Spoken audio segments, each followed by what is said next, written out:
Hi friends, this is Srikanth. Welcome to my YouTube channel Srikanth Electrical Hub. Friends ఇది వచ్చేసి MCB inside view. ఇది MCB inside మనకి ఏమేమి parts ఉంటాయి అనేది మీకు ఇక్కడ నేను ఎక్స్ప్లెయిన్ చేస్తాను క్లియర్గా. ఇక్కడ వచ్చేసి మనం సప్లై ఇన్పుట్ ఇస్తాము, అంటే లైన్ సప్లై వోల్టేజ్ అనేది ఇక్కడ ఇస్తాము.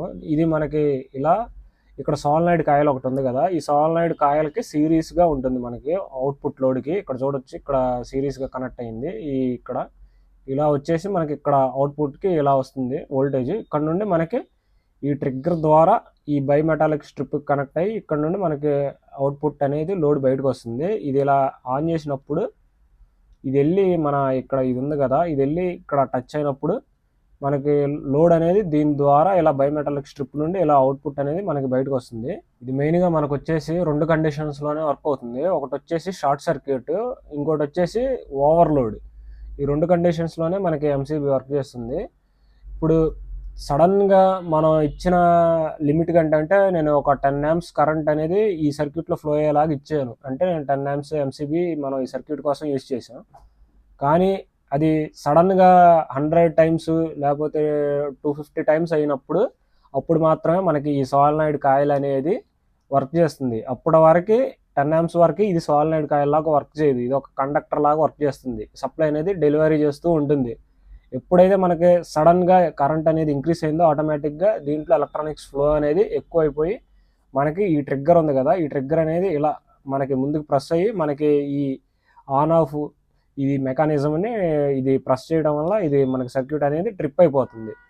అలాగే నెక్స్ట్ ఇంకో కండిషన్ వచ్చేసి మనకి సర్క్యూట్ మనం 10 amps కదా మనం చెప్పుకున్నది, ఆ 10 amps కంటే ఎక్కువ లోడ్ ఫ్లో అవుతున్నప్పుడు ఈ బైమెటాలిక్ స్ట్రిప్ అనేది హీట్ అవుతుంది. హీట్ అయ్యి హీట్కి ఇది బెండ్ అవుతుంది అనమాట. ఈ బైమెటాలిక్ స్ట్రిప్ అనేది ఇప్పుడు స్ట్రైట్గా ఉంది కదా, ఇది అనేది బెండ్ అవుతుంది. బెండ్ అయ్యి మనకి ఆన్ అండ్ ఆఫ్ మెకానిజాన్ని పుష్ చేస్తుంది. అప్పుడు మనకి ఆటోమేటిక్గా సర్క్యూట్ అనేది ట్రిప్ అయిపోతుంది. మనకి ఇది షార్ట్ సర్క్యూట్ నుండి మన సర్క్యూట్ అనేది మనకి సేఫ్ మోడ్లోకి వెళ్ళిపోతుంది. ఈ రెండు కండిషన్స్ కోసం మనకి ఈ ఎంసీబీ అనేది మెయిన్గా యూజ్ చేస్తాం. అండ్ మీకు ఇక్కడ కనిపించే ఈ పార్ట్ వచ్చేసి ఇది ఆర్క్ షూట్. అంటే మనం ఆన్ చేసినప్పుడు కానీ ఆఫ్ చేసినప్పుడు కానీ ఇక్కడ ఒక ఆర్క్ అనేది జనరేట్ అవుతుంది. ఇక్కడ మీకు ఈ కాపర్ ప్లేట్స్ ఉన్నాయి కదా, ఈ రెండింటి మధ్య ఇది మనకి జనరేట్ అవుతుంది. ఇలా ఆన్ చేసినప్పుడు ఈ మెకానిజం వచ్చి దీనికి టచ్ అయినప్పుడు మనకు ఒక ఆర్క్ అనేది వస్తుంది. ఆన్ చేసినప్పుడు కానీ లేదా ఆఫ్ చేసినప్పుడు కానీ ఈ ఆర్క్ అనేది ఈ రెండింటి మధ్య ఇలా ట్రావెల్ అయ్యి ఇంత పెద్ద ఆర్క్ అనేది ఇక్కడ ప్రొడ్యూస్ అయిన ఈ ఆర్క్ షూట్స్ వల్ల అది చిన్న చిన్న మీడియంస్లోకి కట్ చేయబడి మనకి గాల్లోనే మనకి ఇది బ్లాస్ట్ అనేది అయిపోతుంది. దాని ద్వారా మనకి ఇక్కడ ఈ ఆన్ అండ్ ఆఫ్ మెకానిజం అనేది స్పార్క్ వల్ల ఎటువంటి డ్యామేజ్ జరగకుండా ఈ ఆర్క్ నుండి ఈ మెకానిజం కాపాడడానికి మనం ఈ ఆర్క్ షూట్స్ అనేవి వాడతాం. ఈ ఆర్క్ షూట్ మెయిన్ ఎయిమ్ వచ్చేసి క్రంచ్ ద ఆర్క్ అనమాట. ఆర్క్ని చిన్న చిన్న పీసెస్గా కట్ చేయడానికి మనం ఈ ఆర్క్ షూట్స్ అనేది వాడతాం. ఇది నెంబర్ ఆఫ్ టైమ్స్ జరిగినప్పుడు ఈ ఆన్ అండ్ ఆఫ్ మెకానిజం ఇది ఏదైతే ఉందో ఇది డ్యామేజ్ అవ్వకుండా ఈ ఆర్క్ నుండి దీన్ని కాపాడడానికి ఈ ఆర్క్ షూట్స్ అనేవి మనం యూజ్ చేస్తాం.